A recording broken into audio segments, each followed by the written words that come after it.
What if Maester Aemon knew of Jon's parentage? Let's explore the depths of it in the video. Before we start, we've heard your comments and suggestions, and I'd like to announce we're opening a new Discord server and YouTube memberships. You'll be able to vote on the video ideas that make the weekly poll in the Discord server. The links can be found in the description and the pinned comment. Now, on to the video. Though he cannot see it, Maester Aemon listens to the sound of training in the art, the clash of blades and the ring of steel against steel. It's almost like music, and each recruit has a different style, a different song. Why do they play? One of those songs cracks louder than the rest, appears clearer, and feels almost familiar to the old man. Each time he listens to it, he finds himself thinking back to his past life, when he was a prince in a palace, and not an old man on the edge of the world. A smile forms on his lips as he recognizes the fighter, Jon Snow. Of all the recruits, he had been one of the most promising, and his story, a sad one. After his father had left Winterfell to serve as Hand of the King, there was nothing left for him there, so he came here instead. And yet, there was something else about him. His stewards described the boy to him, and his appearance is striking. While he looks more stark than anything else, Aemon has sensed something different about him. When their training comes to an end, he calls the boy over. Jon is a bit confused, but indulges the maester as he steps into his quarters. Before he can speak, Aemon places a hand on his cheek. My boy, apologies for the abruptness. I simply wished to speak with you. It's not often we get a highborn amongst us, much less one who comes on his own accord. It is no problem, Maester, but I am no lord, just a bastard. A bastard of Ned Stark. I knew him, an honorable man, 1 in 10,000.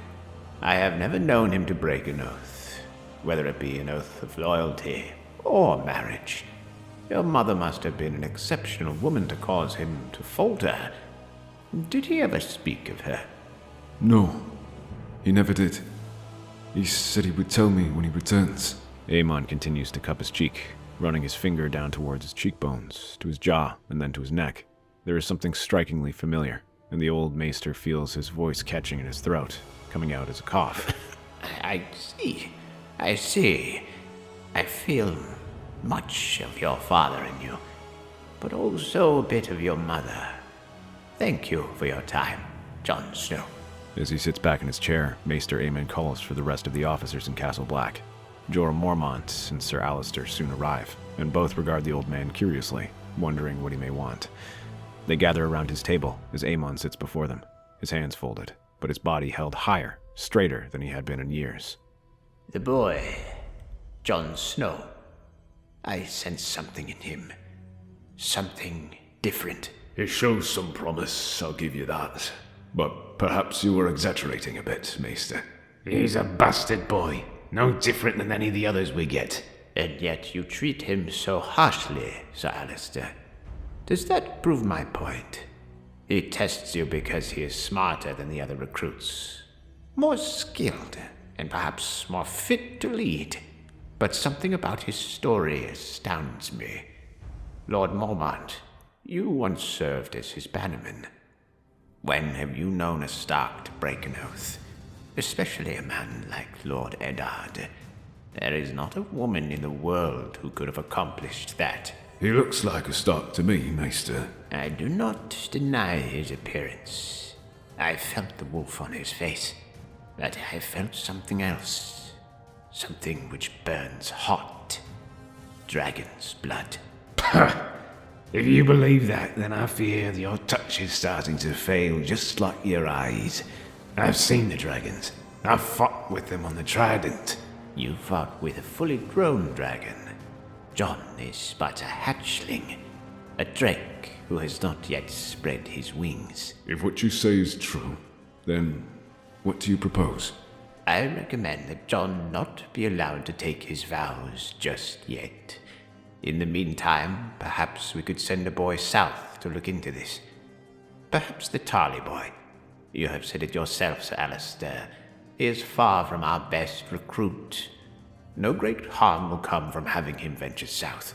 I suppose I could send him with some wandering crows, but a boy like Jon cannot be restricted from taking his vows forever. I could give you a few months at most. That is acceptable. When the time comes for them to take their vows, Jon is among those held back, saying that he requires more training. The Sour Knight takes a petty pleasure in watching the boy's face redden when he remains with the likes of Rast and Jensen. However, Jorah Mormont personally vouches for this decision and agrees, leaving the boy fuming.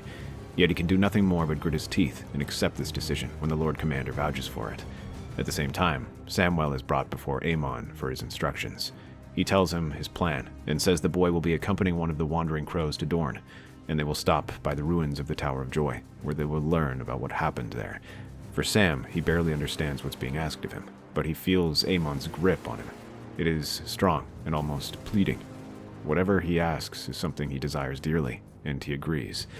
As he leaves, the days grow colder, but Jon Snow's presence only burns brighter. From the rookery window, Maester Aemon listens again to the sound of clashing steel. He leans forward in his chair, eyes shut, head cocked like a hound scenting in the wind.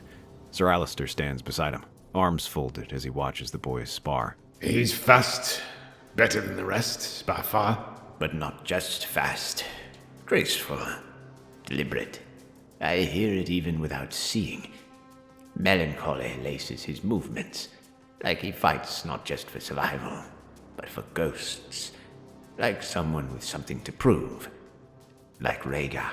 He's haunted by being a snow among wolves. Nothing more. If Jon truly is Rhaegar's blood, if what you suspect is true, Then he is more than a bastard. He is a prince of dragon's blood, raised as a wolf. And war brews on every horizon. With the north quiet and the south scattered, such a figure may rally swords and banners otherwise lost to the winds. Alistair scoffs, but says nothing more. Even he can feel it now, the strange weight Jon Snow carries. War is coming. They all know it. They have been receiving letters from the south, giving them updates on the happenings between the court and the rest of the realm, and these letters grow increasingly urgent. They speak of tensions raising between Lannisters and the Starks, while the Baratheons find themselves divided and unable to act. It starts with the assassination attempt on Bran Stark. Tyrion Lannister is then kidnapped in retaliation, followed by a scuffle between Ned and Jaime. But now things have expanded out of control even beyond that. There are now talks of how Tywin is massing swords in Castle Rock, and Robert remains unwilling to do anything. Even this far north, they understand this can mean one thing: war. When that happens, lines in the sand will be drawn, and someone like Jon Snow becomes incredibly valuable, as well as dangerous. Princes can back claims and legitimize anyone they marry. If the Night's Watch has one of them with them, it can allow them to negotiate, to demand more aid. Jorah already knows something is coming. Wildlings. They are massing by the thousands and will attack soon. If this is war, then no one will defend the North should they arrive, and the Northmen will be too busy fighting to do anything. For the Wall to be held, this is their best chance. Aemon himself understands that. His faith had been tested before, and a part of him wishes to remain that way. To live out his days in Castle Black is simply another Maester. Yet something about this feels different. This isn't a mere test to him. It is a call, a promise for what needs to be done, a promise for the future. In Dorne, Samwell Tarly rides south with a party of Black brothers. He is accompanied by a grizzled recruiter and a handful of recruits they found around the marches. His legs ached from days in the saddle, his fingers constantly brushing over the parchment tucked in his sleeve, the letter Aemon gave him, sealed with wax and whispered hopes. They reach the scorched remnants of the Tower of Joy. It stands half fallen, its stones scattered like bones. Sam walks among them, boots crunching on the gravel, brushing lichen off the broken foundation. He can almost see the shadows of what was once here, 7 Northmen standing against 3 white cloaks. He knows that story well. Everyone has heard it, where Ned Stark confronted Sir Arthur Dayne and dueled him to rescue his sister. Now the tower was little more than a ruin, its stones pulled down to make cairns for those who fell. That was the story, but no one seemed to know more. They had spent weeks traveling around the surrounding region, asking the people about what they knew before that. Few have any meaningful answers. Rhaegar was mysterious as he was beautiful. He shared none of this with anyone. Now Sam returns to try and make sense of everything that has passed. He kneels by the stones and barely notices a man approaching him. He would have been beautiful if he didn't look so cruel. beautiful, isn't it? Who are you? Gerald Dane, of High Parentage. My cousin was Arthur. You've heard of him, I assume? Yes, Sir Arthur Dane, the Sword of the Morning. He died here by Ned Stark's hands. Died? A fine way to put it. Cut down by Holland Reed in the back, all while guarding the dirty secrets that were never his to keep. You're from the Reach. You don't sound like a maester. You're too round to be a knight, and too timid to be a spy. So, what are you? I'm looking for the truth about what happened here before that duel. About the woman who died in that tower. A seeker of truth, you say? Then you waste your time here, standing amongst my cousin's bones. He was many things, but a man of truth he was not. You will not find any help from the people here. But I know a man. There's a septum on my lands, old and half mad now. But he was there. Served at Starfall when Sir Arthur left for the final time. Accompanied him to this cursed place. After the rebellion, he took to drink. Things like what? If you want to know, come with me. He offers his hand out and leans over to Sam, a grim smile on his face. The Tarly boy shudders and stares at him, thinking this might be some trick, but also knowing it is his only lead. Reluctantly, he takes the knight's hand. He takes command of the party, and the group rides hard to the land sworn to high heritage. Among them is a sleepy-looking village that is shadowed by its castle. It is small and colorful, but as they enter a tavern, the air changes. There is a grimness to it that contrasts with the lands beyond. All of that is focused on one man who sits in a shadowed corner, an old drinking horn in his hands as he slumps against the chair. His head lolls from side to side where he babbles to himself. Yet he wears the robes of a septum and has a medallion with a 7-pointed star. The man is weather-beaten and small, but a long, tangled beard hangs from his cheeks. He looks up and regards Sam and Geralt warily. I've done no wrongs recently, my lord. Please don't arrest me. Whatever the brewer says is a lie. Darkstar responds by placing a finger on his lips, his voice musical and rich with emotion. Shh. You're not in trouble, my friend. I come only to hear the sound of your voice and the stories you tell. My lord, I know all the tales of the 7-pointed star. Let me tell you. Not those stories, my friend. Speak of the 7 and I shall clamp you in irons. No, I want to hear about my dear cousin, the Dragon Prince, and the wolf he kept caged. My lord, I should not speak of such. Geralt says nothing as he suddenly grabs the man's forearm and squeezes. The septum gasps out and shudders, but the Darkstar slides his hand upwards. Those are the tales I wish to hear. The best stories are those forbidden, for they bring forward the truth. Yes, very well. You are aware that Prince Rhaegar has a lawful wife in Elia Martell, but another woman bore him a son, a woman he wished to marry. He had done it in secret, as was their child, that she died birthing him, and that Ned Stark left with the child in his arms. Beyond that, I do not know. What was the child's name? Do you know that? I spoke of the name Rhaegar wished to name his boy, but whether Ned Stark kept it, I am not certain. Sam's mind races as he makes the calculations. That child would have been born the same time as Jon. That could not be mere coincidence. He knows it, and a shudder runs through his body as the realization hits him. He nervously reaches out for some coins for the Septum and Darkstar. The former accepts them with a nod, but the latter shakes his head and chuckles. No, I don't require money. Simply remind your Dragon Prince that my house did not die with Sir Arthur. Ride back to your crows. Tell them what he wants to know. But remember, truth like this burns hotter than wildfire. But when they return to Castle Black, the situation has changed completely.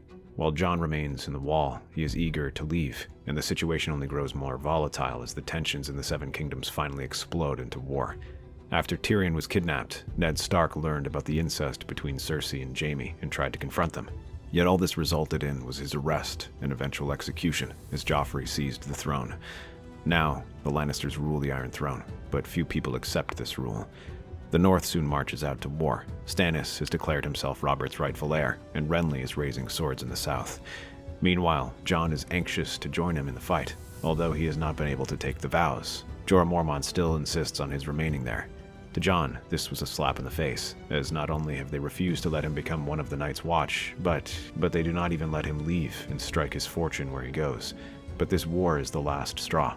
He endured the mockery of Sir Alliser, the mocking looks of the other recruits, and the empty promises of Maester Aemon, who simply responds with assurances that his time will come. In the dead of night, he saddles a horse and rides out. Jon tells himself that he is not deserting anything.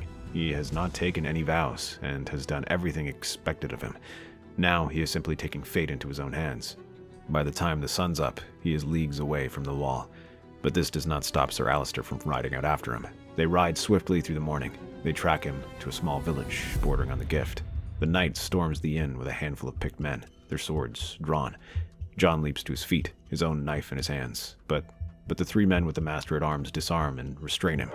Without another word, they take him and ride back to Castle Black. Jon follows sullenly, but his eyes burn with hate as he regards the Night's Watch, questioning why he ever wished to join the Order. When they arrive, they find Sam back in the wall, along with Sir Geralt, who looks over at Jon with a smile. His eyes scan the boy with renewed interest, taking in his features. So, this is the boy all the fuss is about. I can see why you would be intrigued by him. What is the meaning of this? Let me go. I have sworn no vows to the Night's Watch. You can't keep me here. Enough of your whining, Lord Snow. We're here to determine the truth before we decide your fate. My fate is not for you to decide. I have taken no oaths, and I will not take them now after seeing how the Night's Watch treated me. I came here to serve, and all you've done is keep me on the sidelines, letting me rot and mocking me. Enough, Lord Snow. Your fate is not to serve as one of us Black Brothers. Yes, we did keep you from swearing your vows, but I assure you it wasn't out of malice, but because of a greater reason. Your destiny is far greater than merely manning the wall, or at least that is what Maester Aemon believes. Maester? Jon, since you arrived, I have sensed something quite different about you. There is something strange and sad about how you carry yourself, yet hauntingly familiar. When I first saw it, I dared not believe. But the signs are clear and impossible to hide. I once said that I sensed much of your father in you. I was not referring to Ned Stark, my boy, but your true father, Rhaegar Targaryen. The world seems to go silent as the news drops. Jon looks around, searching for any signs of mockery. Yet as he looks at the men, all grizzled and more experienced than he sees none of it. They appear stoic and grim. Even Sir Alliser is oddly quiet, his fingers clasped over each other as he stares at Jon. That is not true. I am Ned Stark's son. He claimed me as his own when I was a boy. Yes, no doubt about that. Loudly and many times. All to hide your identity. Think about it, boy. They had just come from a war against the Targaryens. If they learned who your father was, they would have had you executed on the spot. Lord Stark made that declaration to protect you. It is why he had declared you his own. I once asked you what Ned Stark would do if he had to choose between honor on one hand and love on the other. Today I have my answer. I have written to Howland Reed, the only survivor of that clash, and he has confirmed as much. You were Lyanna Stark's one and only son. Your true name is Aemon the Younger. At the time, Rhaegar was married to your mother. That makes you Aemon Targaryen, heir to the Seven Kingdoms. No, that cannot be. My father Died at the Trident. Ned Stark raised you as one of his own, kept you safe, and treated you as his son. But he was not the man who sired you. Do not think any less of him, or believe that it makes him less worthy to have as a father. But those are the facts. Then why keep this from me? I am afraid that was my doing, my boy. We were not initially sure about my theory, which is why we needed to gather evidence. Until we could be certain, I did not allow you to take a vow, for if it were real, you could not possibly remain here. Assuming that what Maester Aemon says is true, then you will have a part in the war. I know you wish to ride south to join your brother, but the stakes have risen. Then where must I go? That is where I can offer my aid. Come with me to Dorne, young Aemon, and I shall present you before Prince Doran. He has long been a loyal servant of the dragons, especially after Robert and Lord Tywin's actions during the rebellion. I believe there shall be a way to convince him to recognize you, and aid your brother if we play our cards right. Not only that, there are other Targaryens still out there. I have heard stories that my great-granddaughter Daenerys wanders Essos. Perhaps we may reach out to her. Jon looks at them, unable to make sense of it all. It is as if everything he had known had been twisted upside down. All his life he had known himself as Jon, son of Ned. In a life of uncertainty and isolation, it had been the one thing that he had taken as fact, but now even that is in question. He thinks about what Sir Geralt suggests. The knight's striking eyes stare at him, inviting him to take this leap. He had left Winterfell to make something of himself and rise high, and now he has been offered the highest position in all the land.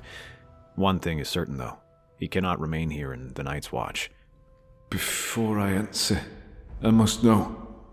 You've all put in a great deal of effort into this plan. I refuse to believe that it was simply out of loyalty to the crown. Why do you care about my parentage? Now that is simple, my boy.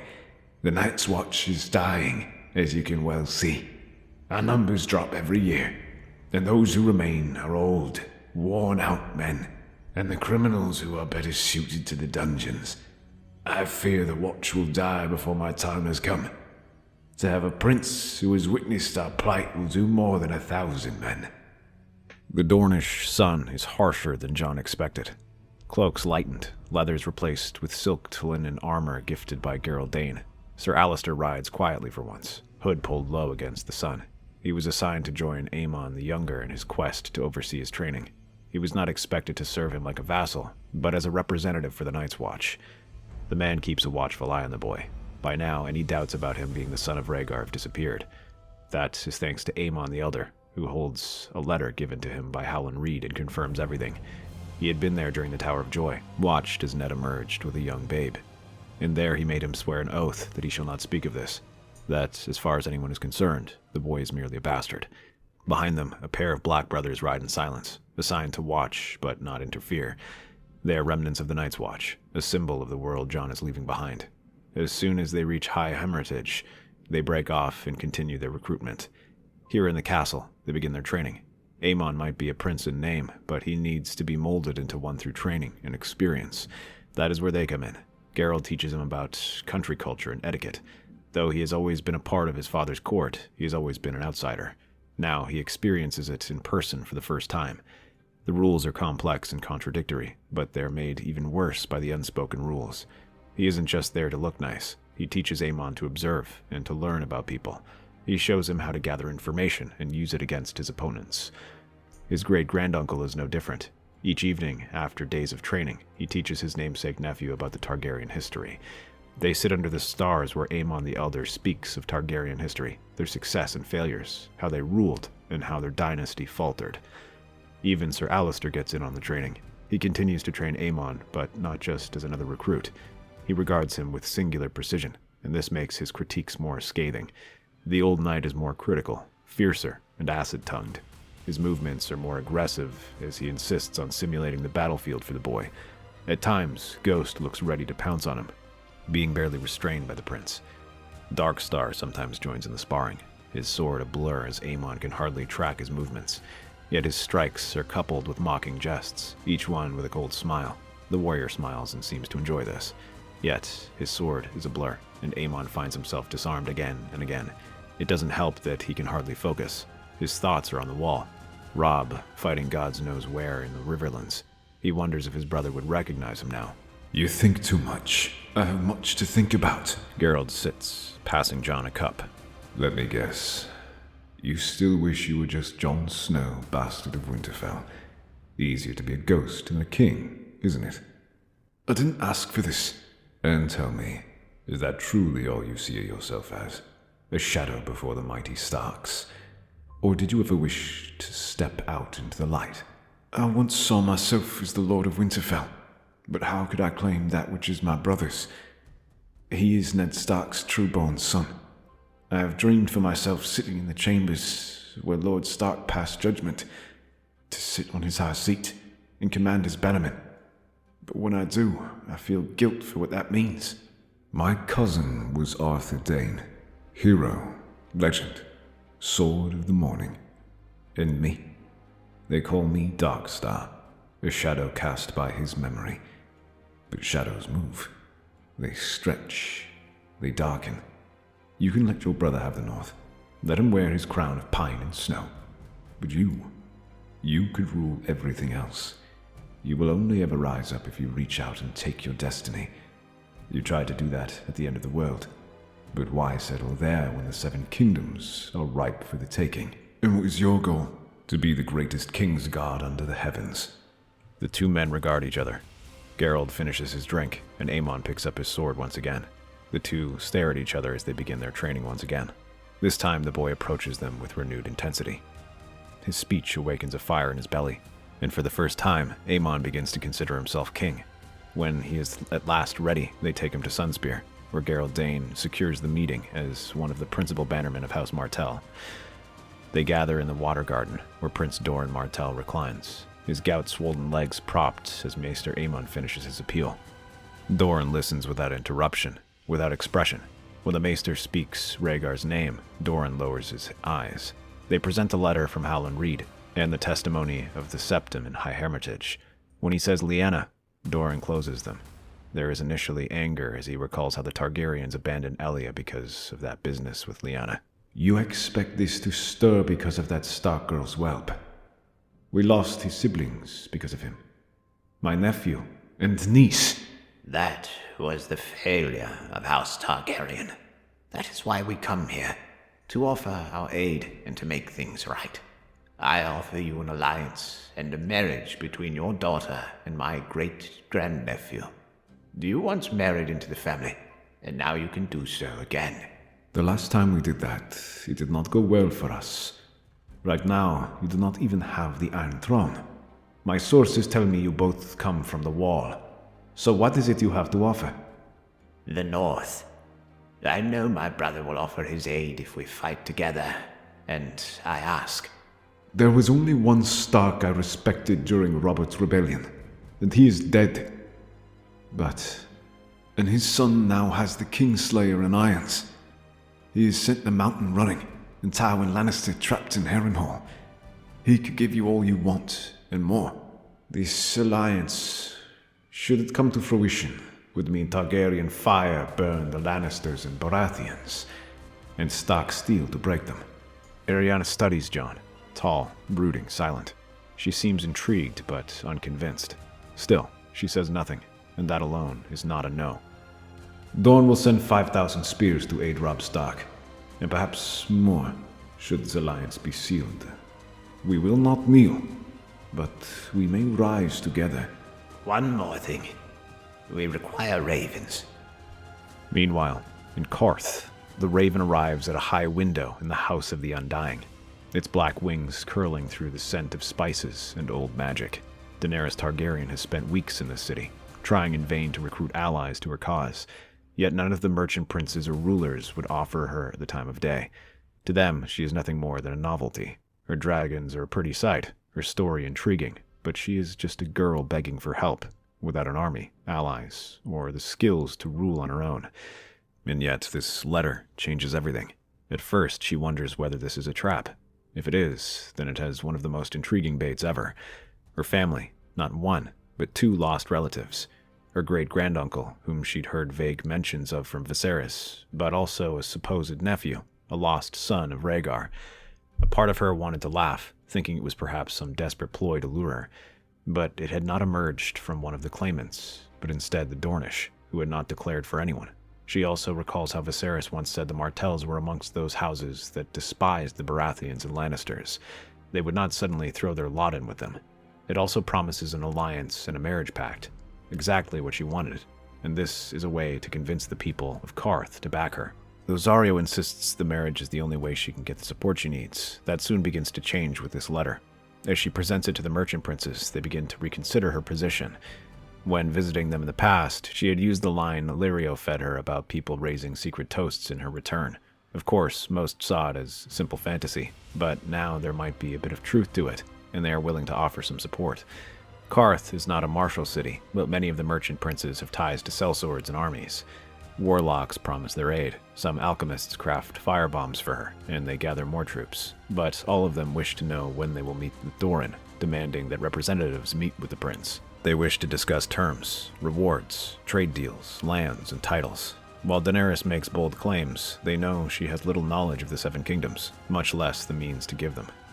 Soon enough, Daenerys agrees to organize a meeting between them and the Prince of Dorne, personally accompanying the delegation. In the meantime, the Dornish advanced guard lands in Maidenpool and begins to immediately strike at the Lannister supply lines between Harrenhal and the Crownlands. Oberyn Martell takes command of this army, striking hard and then forcing the Lannisters to deploy part of their forces to block his advance. The prince wastes no time in fighting a series of flying strikes. The Dornish light cavalry and infantry are far better than their Westerosi counterparts. Even the sellswords Tywin bring from the east are unable to match them, and most are driven back. The Lannisters now find themselves being boxed in as the Noose Titans. Robb Stark has managed to recapture Riverrun and even defeat Jaime Lannister, but while snapping closed, it remains brittle. The Red Viper only commands a few thousand men, and they will not be able to hold the Lannisters if they come in strength. He tries to bolster his army in any way he can by gathering more troops. Letters are sent out to pro-Targaryen houses across the Riverlands. Many of them had long held loyalty to the Targaryens and offered what gold and supplies they could spare to the Red Viper when they were reminded of his loyalties. At the same time, a delegation is sent to Riverrun, where Robb crowns himself king in the north. They ride with an offer, an alliance with Dorne. The Prince of Sunspear will recognize Robb's independence as king in the north, but in exchange, they require two things. The first is their aid in getting revenge on the Lannisters. The second is to capture King's Landing so they can crown the king of their choice, Aemon the Younger. It is there that they hear everything, how Jon was named Aemon and how Ned had kept his identity a secret to protect him. But now the prince is ready to claim his throne and reestablish the Targaryen dynasty. At first, the North is in disbelief, no more than Catelyn, who suggests rejecting this notion. Dorne is distant and cannot directly aid them, and to do so would win them the ire of the Baratheons. Yet Oberyn points out that they've already won the ire of the Baratheons by declaring independence. There will be no chance of them making peace with them unless they are willing to sacrifice their independence. For the Northmen who had just crowned their new king, this was unacceptable. Even if the rumors are not true, they are quick to point out that Aemon is one of them and would be most inclined to support their bid for independence. Soon enough, they all changed their tune and agreed to declare for Aemon, silencing Catelyn. When Doran gets word of this, he immediately sends an additional 6,000 men to join his brother's host. Among them is the young Aemon and the first member of his Kingsguard, Sir Gerald Dane. But as they sail towards Maidenpool, the banners of House Targaryen rise over the hills around Harrenhal like a tide of gold and crimson. Tywin Lannister strikes hard, driving his host to clash with the Dornish. The messengers the Starks and Martells exchange are soon intercepted, and the Lannisters learn of their alliance. With that, they decide they cannot remain trapped between their hosts and decide to strike. Tywin targets the smaller Martell host and wreaks it so he can reopen the route to the capital. Trumpets blare. The Lannister breakout has begun. Across the fields, Oberyn Martell watches from the saddle. His eyes narrow beneath his polished helm, lips drawn in a grim line. They're coming heavy. Every knight in the west rides with him. Behind him the Dornish banners flutter, sun and spear proud but few. No more than 8,000 stand between Tywin and the road to King's Landing. Still, the Red Viper does not flinch. We will hold. He rides along the line, rallying his soldiers, flanked by the Mootons, Goodbrooks, Darrys, and Rygers, old Targaryen loyalists who have answered his call. Their numbers are small, but their hearts are bitter with vengeance. Lannister horses smash into the center, scattering the light Dornish skirmishers. Crossbows rain down from the flanks. Dornish spears brace and bite, but the weight of the Westerlands crashes like thunder. Many fall, and their spear wall buckles. Oberyn rushes in to reinforce them, appearing everywhere with his spear dancing in his hand. But the gaps are not easily filled, and he sounds the retreat, ordering his remaining men to regroup on a nearby ridge. His light cavalry rushes after them and tries to hold them back, buying them time for their foot to retreat. Yet the Lannisters do not stop. Oberyn tells his men to prepare themselves for the attack, but thankfully a messenger arrives with news. Reinforcements have arrived from the south. A new banner rides, a black three-headed dragon on red. flanked by the blazing sun and spear. Aemon Targaryen rides at the front, sword drawn, Geralt Dane beside him. Behind them come 6,000 fresh Dornish troops, light cavalry, archers, and shock infantry who hit the Lannister right flank in a wave. Aemon leads them personally, his white cloak of Kingsguard fluttering behind him. He cuts through the mailed men like smoke, unhorsing a knight with one strike and leading them push toward Tywin's command. His voice rises above the din. Drive them back! Dornishmen, with me! The Dark Star is even better, whirling through the enemy soldiers like a storm. He effortlessly cuts through their ranks and laughs. Though he is no Sword of Morning, he proves to be a deadly warrior as he opens a gap in the lines. Tywin turns in his saddle, brow furrowed as he sees the second wave. A feint. Damn it all. Fall back. Regroup. But the moment to break through is past. The Lannister host tries to turn, but they've overcommitted, and now Aemon's forces press them on one side while Oberyn regroups and strikes again from the other. Reports also arrive of a third host arriving from the west. The wolves have marched out and prepare to meet them. They are heralded by the pounding of hooves. Robb Stark, his direwolf banner raised high, descends with the full might of the north behind him. Grey Wind howls as the Stark cavalry rushes into the Lannister rear, and now Tywin's proud army is trapped, caught between fire and ice. The lions are torn apart. Panic spreads. Lannister bannermen drop shields and flee towards the hills. Some drown in the river trying to escape. Others are ridden down by Dornish spears of northern cavalry. In the center of it all, Tywin fights like a man possessed, cutting down 3 men before a Northman's mace knocks him off the saddle. He's dragged away by guards, bloodied, forced to abandon the field. It is not just a defeat, it is a rout. Later, he is personally executed by the Red Viper, while Rickard Karstark is given leave to kill Jaime Lannister. The Mountain manages to escape into the hills, but he is personally slain by Oberyn and his riders, who pursue them relentlessly. At the same time, Doran mobilizes the rest of the Dornish army and moves along the Boneway to threaten the Baratheon armies there. With their victory, they have a clear shot towards King's Landing, and this might prevent Renly from chasing after them at full strength. Though the other kings have declared themselves ruler, neither he nor Stannis had managed to secure the capital, preferring to let the Starks and Lannisters weaken themselves. But now they see that the time to move is here, and Renly hurriedly orders all the soldiers he can muster to march out. Yet as he crosses the Bitter Bridge, he hears reports of Stannis landing troops in Storm's End and hurries to confront him.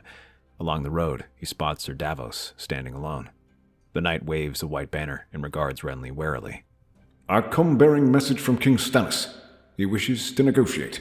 Confused but intrigued, Renly turns his army towards Storm's End and finds Stannis camped there.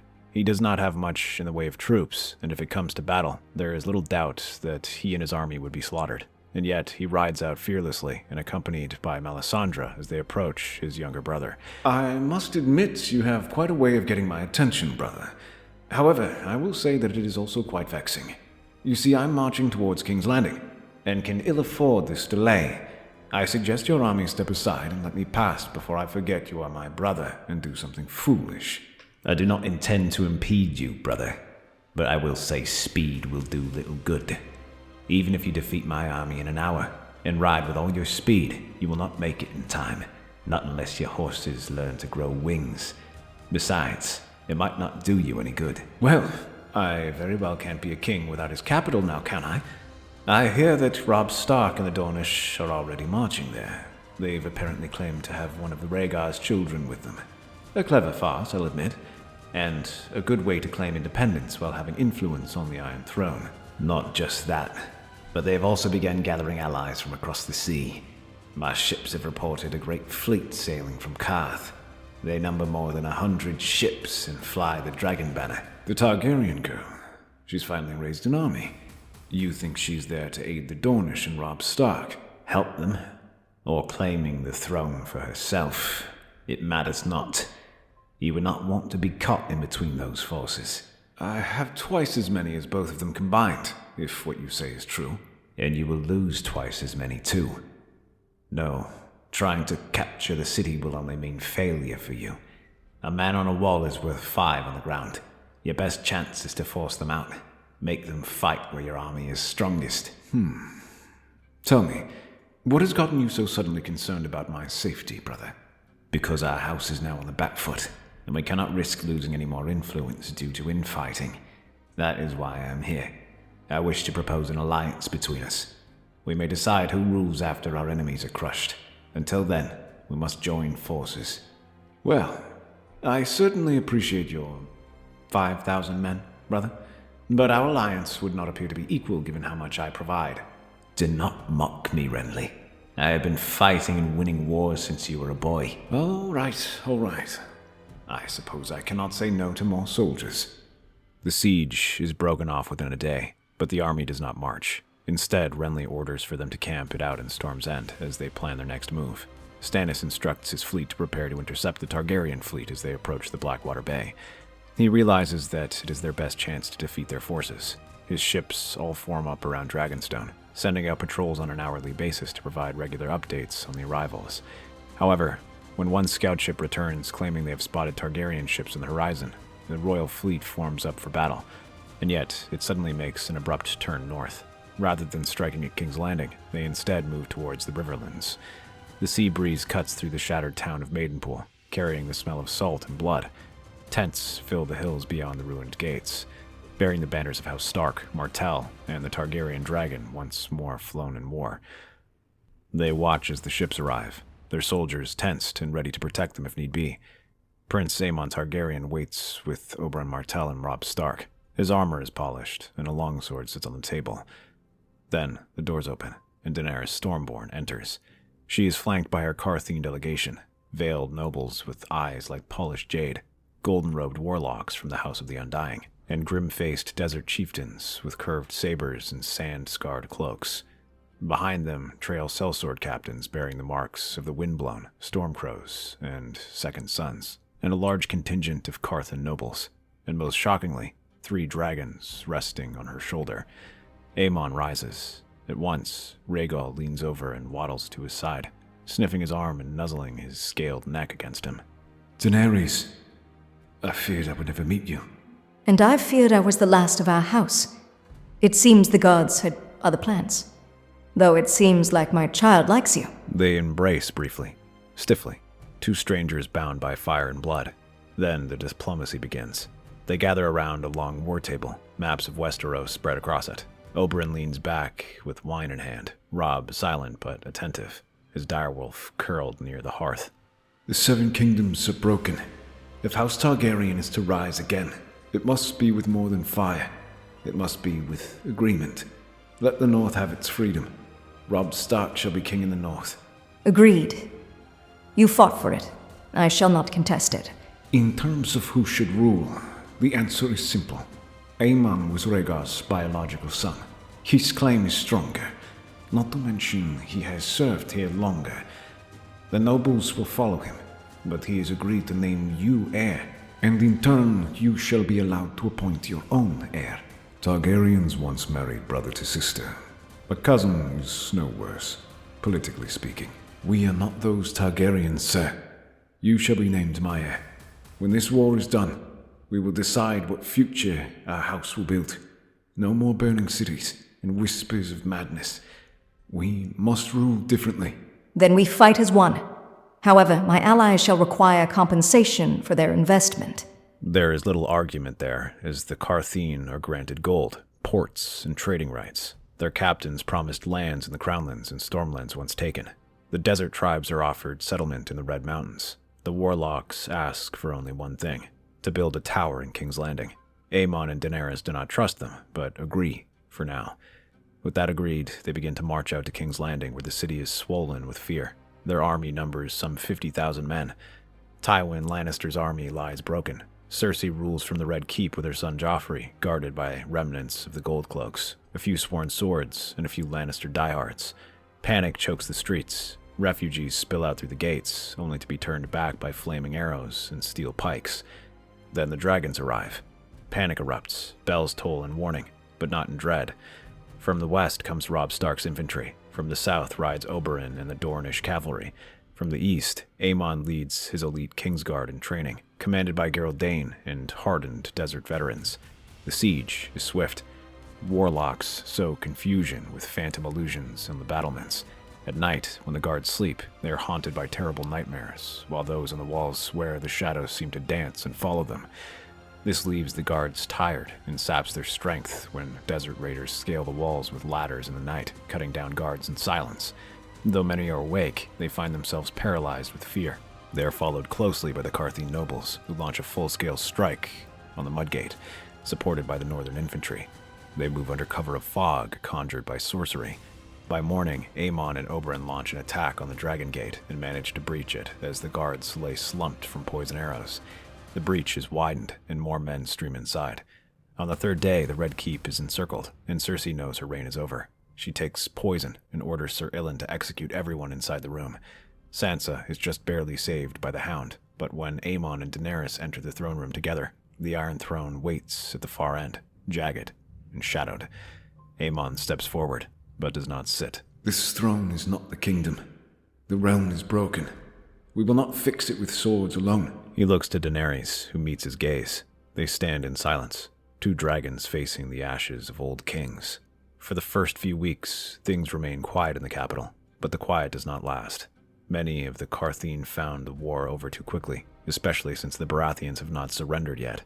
They are eager to expand their territories and hope to win favor by crushing Renly.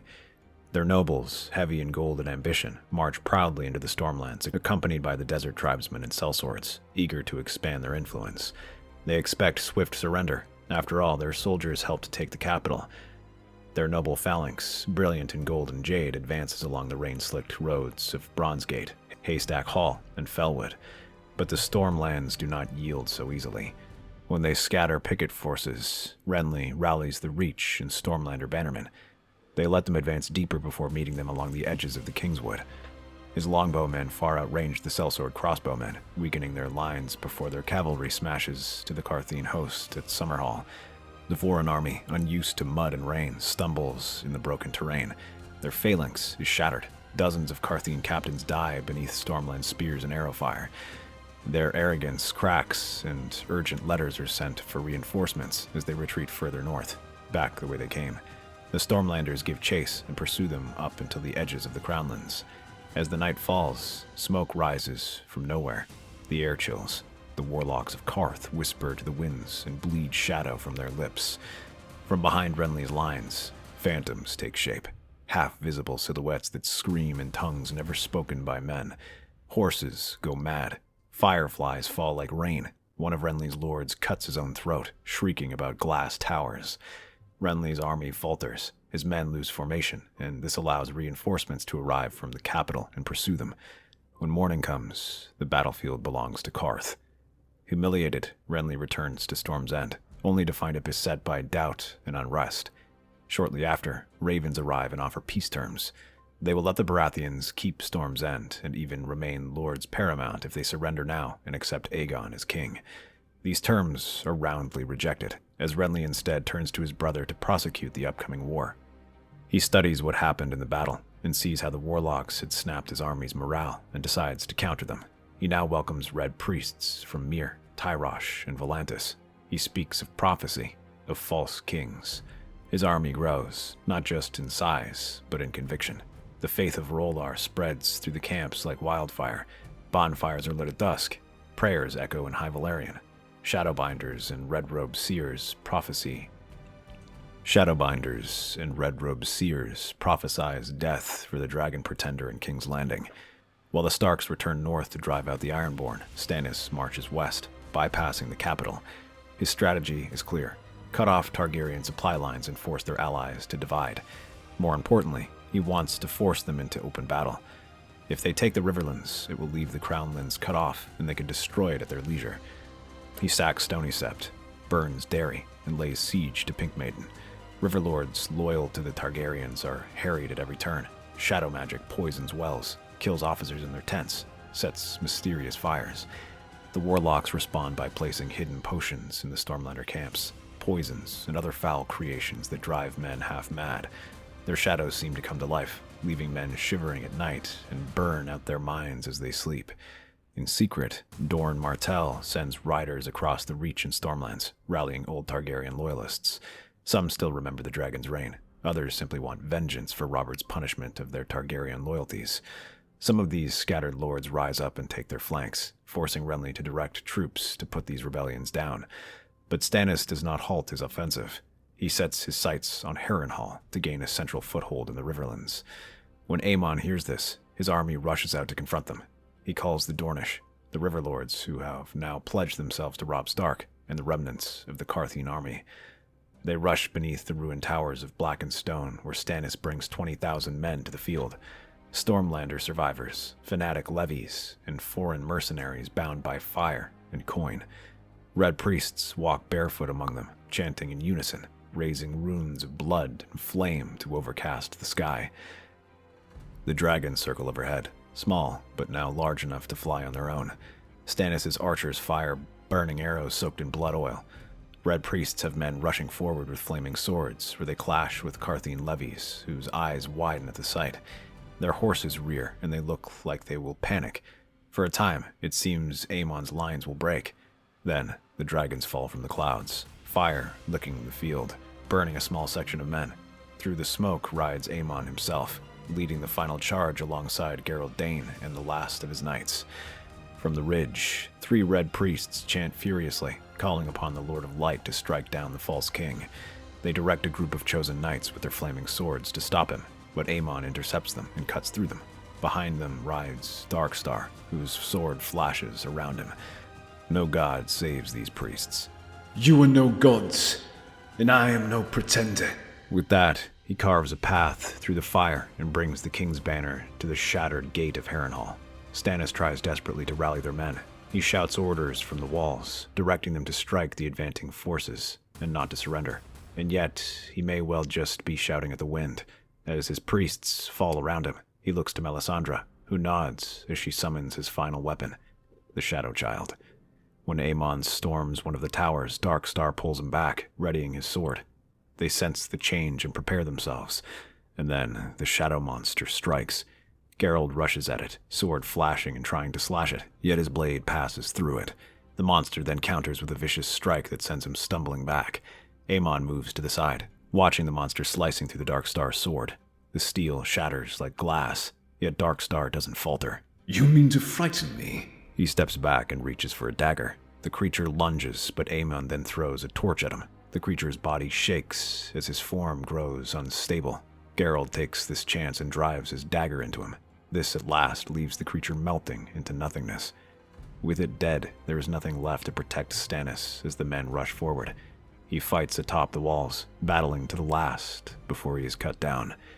Harrenhal is soon retaken, and with that, the Stormlanders scatter. It is not long before Renly agrees to come to terms. He agrees to let Storm's End remain in Baratheon hands, but not Renly's. Instead, it is passed on to Shireen, while Renly is sent to the Wall. To their surprise, Aemon personally escorts him there, though not out of chivalry, as some might claim.